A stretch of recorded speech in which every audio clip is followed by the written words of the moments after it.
So it's been a week since I picked up my Nintendo Switch 2 day after launch, and I've had a lot of game time with this console in handheld and on dock, and I want to give you guys my honest opinion about this system right here. And is it worth £430? Well, we'll find out in this video. So my backstory with the Nintendo Switch back in 2017 was I wasn't planning of getting one until a little bit later on down the road, like after Mario Kart 8 comes out and stuff like that. However, it kind of got me sold when some person bought their Switch in with Breath of the Wild, and then I played it. I was hooked on it. I picked the system up a few weeks later. That's how crazy it was. And getting the Switch back in 2017 was a lot harder. And with the Switch 2, it was exactly the same thing. I was fortunate enough to get leads on where I could actually get a Nintendo Switch 2, because I had a friend of mine who works somewhere and he knows much about stuff like this. So can't thank him enough for getting my hands on my Switch 2. So can't thank that enough with Mario Kart World, which I'm so happy with. So I think we're just going to go through the system little by little. I think the first thing we're going to talk about is the actual system itself. It is so much bigger than the original Switch and the Switch Lite. Now, another thing as well, the stand on this, it is really nice. Literally on the go when I'm playing it, it's going to be super nice. Now, comparing this Switch to the first Switch, which I don't have my original Switch with me, I had to use my bestie's Switch for just a comparison of both of the Switches. And absolutely, let me just switch around one side, switch around the other way. Yeah, it is absolutely day and night, honestly.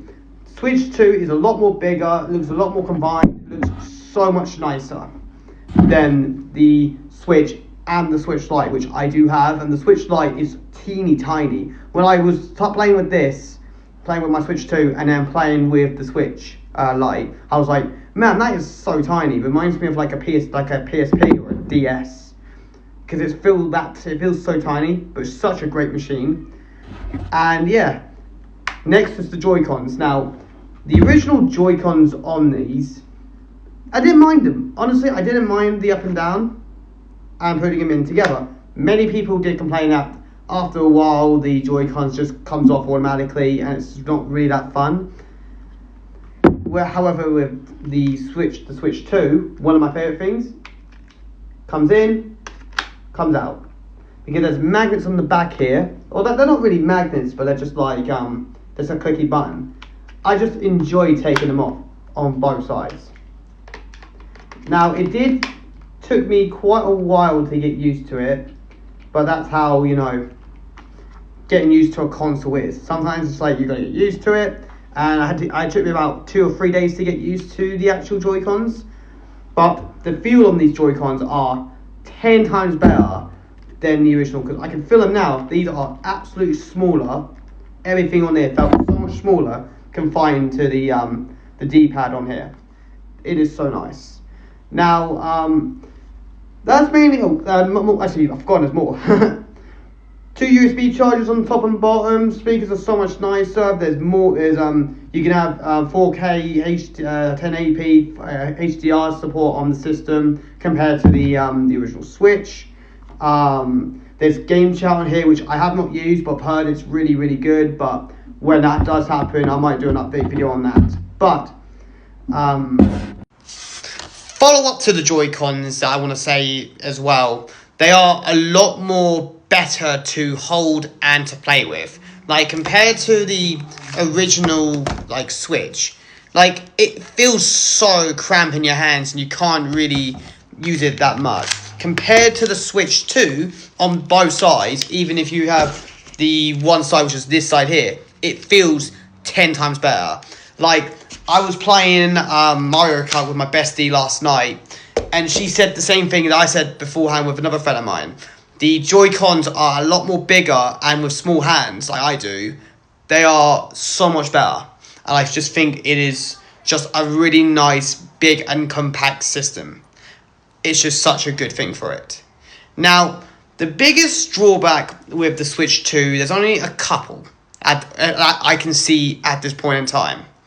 One is the dock. Now, the dock, I would say right now, it works well. It does what it needs to do on the tin. The fans on the back is really nice.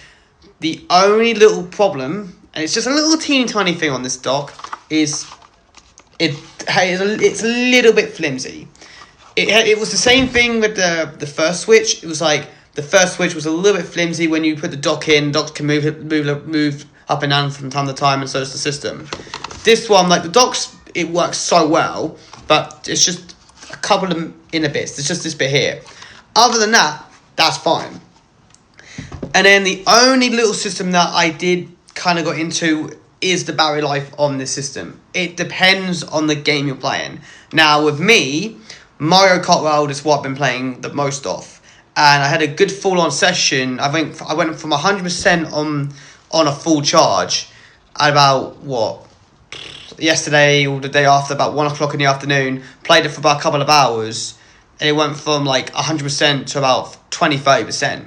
So the battery life on the Switch 2 it's okay, but it's not the greatest. Many people say, it's not the best battery life on a console. Now, for me, it's not bothered. I'm not bothered about the battery life because it's something I'll play for a couple of hours a day anyway and just chill and play whatever I want to play on the system.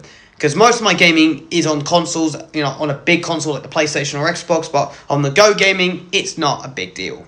But many people, many people who use Nintendo products, they want longer battery lives, and the Switch 2 is pretty bad for that type of reasons why. And yeah, that's kind of my only gripe with the Switch 2 for the most part. Like, sounds really good.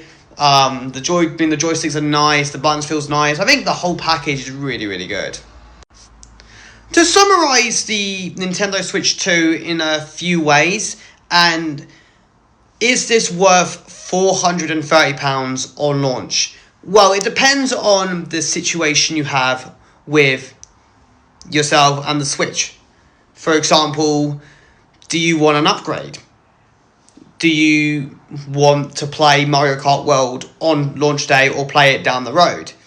Or for certain reasons that you can't access the accounts and you really want to start again. That's me, and also I want to play Mario Kart World. And that was the reasons why I waited since December of 2024 to get another Switch. And since I've got the newer Switch and started playing it on this, I'll say right now, my handheld gaming, me and handheld gaming has always been great friends. And the Switch 2 is just such a great system. And for me, I cannot wait to get more games down the road for the Nintendo Switch 2 on launch. At the moment, Mario Kart World is really good, a lot of fun, great with friends. Like playing with friends the last few days and just playing Mario Kart on the Grand Prix and knockout modes is so much fun. And then playing Smash last night and having the most shits and giggles ever. It was amazing. Other than the dock and the charge, for the charging for the Switch 2, I think for my situation, it's worth it for me. But many people will have a different opinion.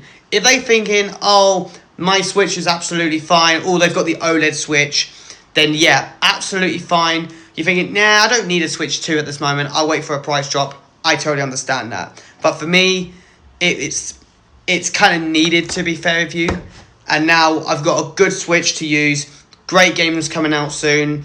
And yeah, I cannot wait to see where the Switch 2 is going to bring us in the years to come. So yeah, that is my honest thought about the Nintendo Switch 2. So yeah, I hope you guys enjoy this, and I'll see you guys in the next one.